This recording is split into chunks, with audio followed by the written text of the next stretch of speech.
So welcome back. For those of you who are new, my name is Jill, and I'm trying something just a little bit different, as you saw in the title.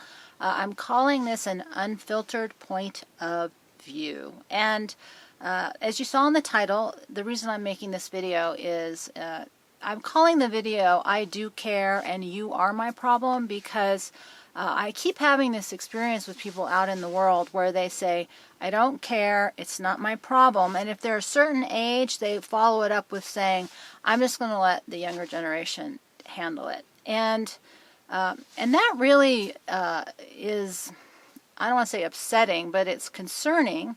But it's also depressing that that is the attitude of so many people. And It's the end of the world as we know it. It's And one of the things that I get super frustrated with is the opposite, is why don't we care? Why aren't we each other's problems? And we should be. And somebody put in my comments that, don't worry, and they were talking about their personal situation, which was really sad, scary, and concerning. As a human being, I don't want to see other people living in such a way that is it's just not even meeting the basic needs of shelter and safety.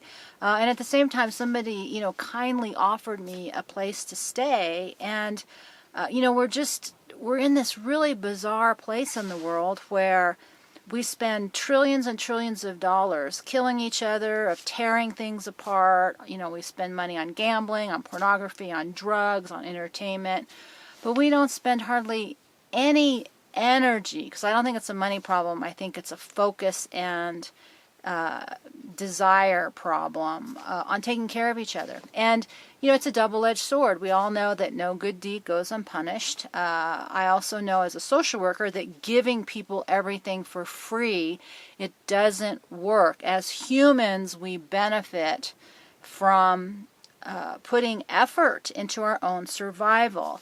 And that takes me to that word, survival. And when I hear people say, I don't care, it's not my problem, I think about in the past, if all of our ancestors had had that attitude, I don't care, it's not my problem, we wouldn't be here. If our ancestors in America hadn't thought, I do care and you are all my problem, we would still be under Great Britain's rule. For better or for worse. I don't know. I have a very British background, so I don't have any negative feelings towards Great Britain. In fact, I'm trying to explore some of my ancestral roots. But the reality is that we live on the backs of people who said, I do care and you are my problem, and meaning that I bear some kind of responsibility to you. And at the same time, I'm struggling, like so many people, like what's real, what's true, what's going on in the world, and should I care, or should I just go hide out, or is my prepping survival all about me and my tiny little world, or what is going to be my relationship? In the last video I said the future of old women is a bunch of old women, and nobody's going to care about us if we don't care about ourselves. And all this complexity and frustration, it's been like a pressure building up into me, and and I've come to some conclusions. One is I put unfiltered because right now I can't stay focused and on track enough to keep with a consistent message, and so I have done that in my other work on my membership program, in books and things like that. That is a project that is focused. But these YouTube videos are really hard to stay on track with messaging.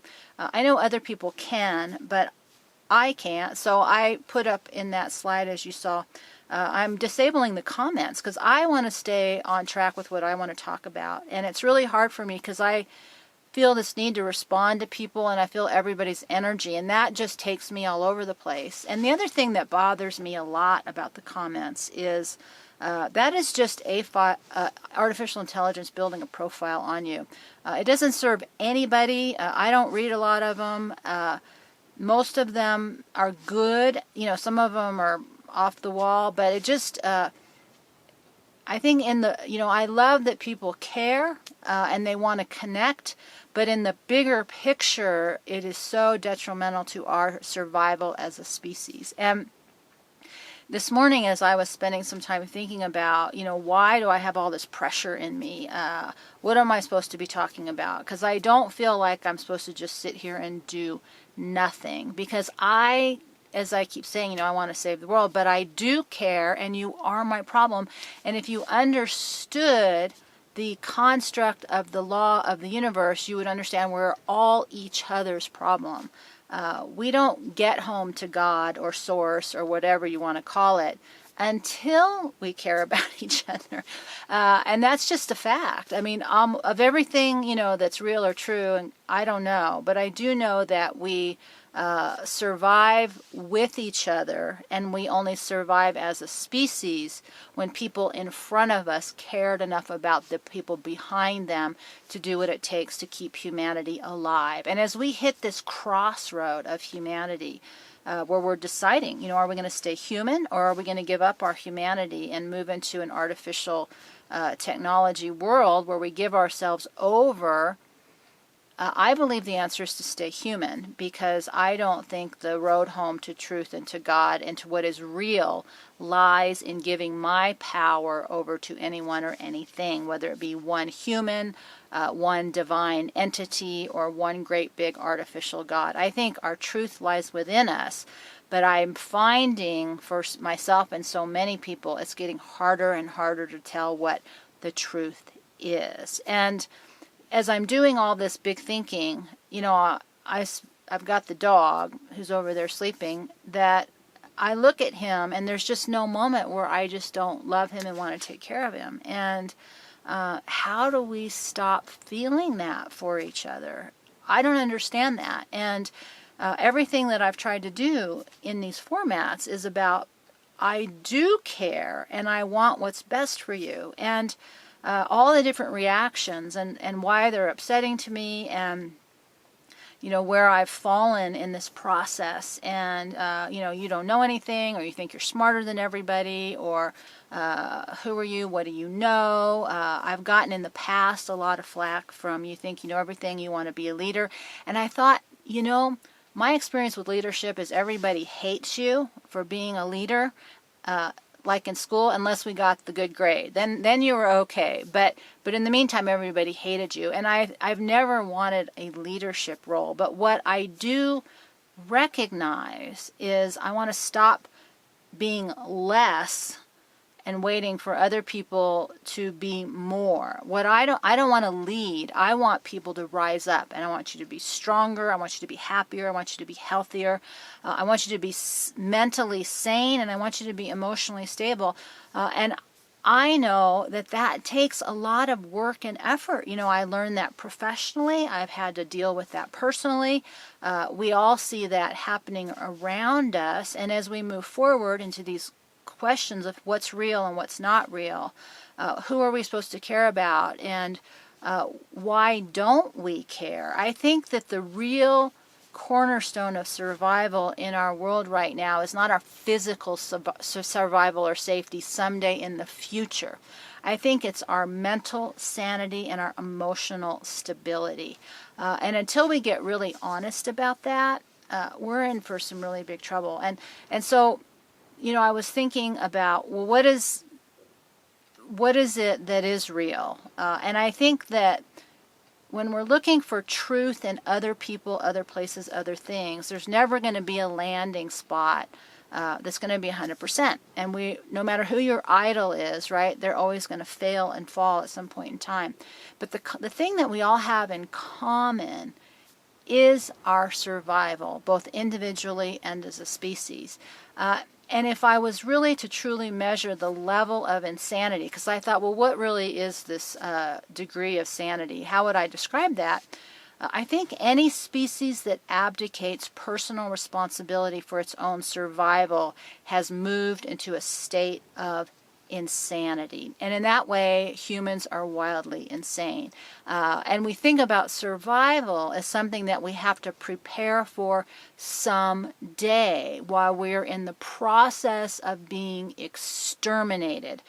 We are civilization by suicide. And we look around when we do care and we want to help, and we look around and we say, I don't know what to do, because you can't do the work for other people. The best you can do is do your own work.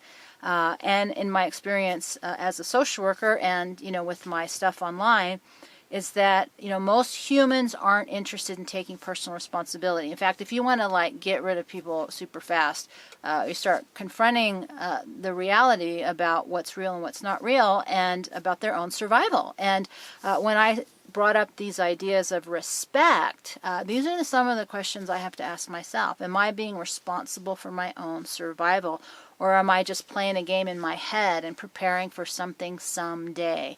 And that's part of my struggle, is I'm looking at things in a whole new light today, or in this point in my life, and I'm not liking a lot of what I see. And the same thing is when I look around at others. I don't respect a lot of what I see around me. And what do you do with that? Because the love doesn't change, but the respect isn't there. And I think we are here to have both, because it feels good to have self-respect. I was thinking about that in terms of one of the reasons I chose to have a heating source as a wood stove, is because it feels good to be warm. It feels good to be safe in the warmth of a home, and it feels really good to know that I have the ability to control my being safe and warm. Because right now, I heat with electricity, and if the electricity goes out, fingers crossed that eventually those guys will come out and fix it. And they're awesome, man. They come out, all hours of the day. But I don't like the way that feels, that I've given my survival over to, an institution that has no personal connection to me. They don't care about me. They only care if the bills get paid. And I think that as a civilization, we're in trouble. So, I made the decision a while ago to move away from these talking head rambly videos. But I also noticed that there's lots of people making talking heads rambly videos. I know men don't like it when women are rambly. And I know that it's time for me to shift away from talking to just I don't talk to just men, but my videos are shoved into the male category. And this is a human issue. Survival is a human issue. And as long as we are saying to each other, I don't care about you, I only care about me, you are not my problem, humanity is doomed. And that just makes me really sad, because I think there's a couple things happening in this world. And one is that we have our own individual journey. We have to make our decisions. We have our individual crossroads, and we have to live with those consequences. But at the same time, we're in a moment in time that is extremely rare. And this is humanity's crossroad. We're in the process of deciding the future of humanity. And if we don't care about ourselves, we're certainly not going to care about humanity as a whole. But there is no species on this planet that is self-destructive except for humans. Everything about nature chooses its own survival above everything else. It doesn't say, well, today I'm just going to be nice. And if you kill me because I'm just going to be nice, I'm not going to defend myself, then I'm just going to smile and, evaporate into the ethers. And there's room for that on your particular spiritual path. There's not room for that for humanity as a species. And I think that this response that I get from people and that I hear so often, I don't care, it's not my problem. I don't know what to do with that. So part of what I've decided is, to try a series of videos where I go unfiltered, because I think a lot of stuff I don't say out loud because people don't like it. I feel everything from other people, so I tend to be very responsive to what's going on with them, and I withdraw the minute I feel their discomfort. Women, we don't like angry, confrontational women, and I don't want to do this in an angry way. But I also, I like women who are strong and powerful, and we need to figure out how to own that within the context of the feminine, and not just embrace it as a masculine process. Love and respect is masculine and feminine, but it's also human. We need both. And that's really what I've been doing a lot of sorting out. What is spiritual, soul, what is human, what is masculine, what is feminine, what is man, what is woman, and where is my place in all of this. My picture went away. I've been at this for so long. I do not have a memory of not thinking about the saving the world and the big stuff. And I don't ever remember not caring. And it's been a lifetime of evolving what to do with this energy of I do care, and understanding that you are my problem. We are all each other's problem. And it isn't a problem, it's just life. No other species has these conversations. And we are self-destructing. And do we sit back and just watch and smile sweetly, as some people say? Do we run around and celebrate the destruction of humanity? Do we look for people to hate and to blame? Do we hide in fear? Do we disassociate? Do we disengage? Do we distract? Do we drug ourselves? Do we distract ourselves? There's 1,000 things we do to not deal with these issues. The only thing that makes sense to me is our common ground lies in our personal and collective survival. And if we are not willing to look in that mirror, if we are not willing to have that conversation with ourselves, it doesn't mean that we have all the answers. But if we're not willing to acknowledge that that's a real thing, then not only, are we done for, we didn't learn our spiritual lesson, and our species is going to take a huge step back. But we miss this great opportunity. We have this huge opportunity. And, one of the things I have come to understand, and this is the ego-spirit split, is that we will never solve every problem in this world so that everybody is happy, healthy, whole, safe, and comfortable. But that doesn't mean we don't care and we don't try. When our trying gets so wrapped up that we are suffering and sacrificing, then we've misunderstood. But if we don't care, like there is just no day I can look at my dog and say, I'm not going to feed you today because I don't feel like it, and you're not my problem. I've taken responsibility for you as an animal. I've domesticated you in my home. I am responsible for you. I don't understand why we are so accepting of this concept of I don't care, you're not my problem. And it isn't about giving up your entire life or spending your fortune. It is about a conscious process of thinking and acknowledging where you fall on that continuum, and what you are unwilling to look at and acknowledge as what's real, because it's so hard to understand what's real in this world right now. And, I'm just really struggling with my own process right now, but I don't want to disappear, because then the pressure in me builds up. And this is our moment. This is the moment in our continuum of time where these great big ideas are coming to a head. And I just can't believe I've spent my whole life studying this, and I shouldn't ever say anything about it. So I'm trying to go a little bit more unfiltered, because I've done everything I can to fit in. I've done everything I can to be normal. I've done everything I can to be focused and in a way that fits into a category, and it doesn't work. It doesn't feel good. It isn't comfortable. I can't sustain it. And I am in a process of moving forward endlessly. I will never get all the answers. I will never know everything. But I will never stop moving forward.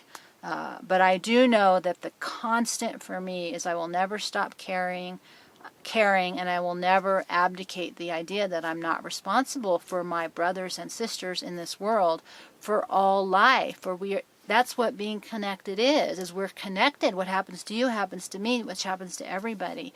And I think that if you can't understand that, then you are insane, because you do not understand that your survival is dependent upon us all surviving, and that you don't understand what emotion is. You are not connected at all. And that makes me sad for you. I can't fix it. It just makes me very sad.